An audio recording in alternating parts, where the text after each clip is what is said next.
Au Maroc, le Conseil de gouvernement a approuvé le 19 février 2026 le projet de loi 926 réorganisant le Conseil national de la presse CNP après intégration des observations de la Cour constitutionnelle. Le ministre chargé de la communication, Mehdi Ben Saïd, a confirmé le retrait du décret-loi qui prévoyait la création d'une commission provisoire de gestion, estimant que les conditions d'urgence ne justifient pas ce dispositif exceptionnel. La réforme marque également la fin progressive des paiements directs des salaires des journalistes et instaure un mécanisme de droit d'auteur pour renforcer leur protection socio-professionnelle.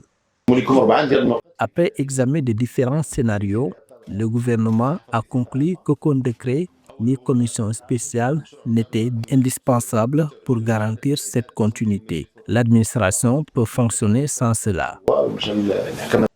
Parmi les changements structurels, le projet vise à améliorer la représentativité des organisations professionnelles et à garantir une présence minimale des femmes dans les instances du CNP. L'objectif affiché est de renforcer l'autonomie et la transparence de la profession tout en respectant les standards internationaux de pluralisme et d'équité. Selon les autorités marocaines, ces ajustements permettront de moderniser le secteur et d'accompagner une presse plus indépendante et responsable.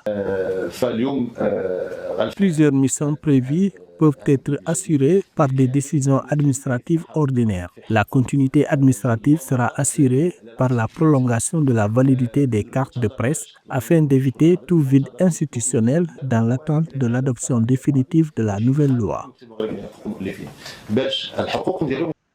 Saisie par des députés, la Cour constitutionnelle a censuré plusieurs dispositions jugées contraires aux principes d'égalité et d'impartialité. Elle a notamment invalidé l'article donnant plus de sièges aux éditeurs qu'aux journalistes et dénoncé la domination d'une seule organisation d'éditeurs considérée comme un obstacle à la représentativité et à l'autonomie de la profession. La juridiction a également remis en question l'impartialité des instances disciplinaires, soulignant la nécessité d'un équilibre renforçant la crédibilité et l'intégrité du paysage médiatique marocain.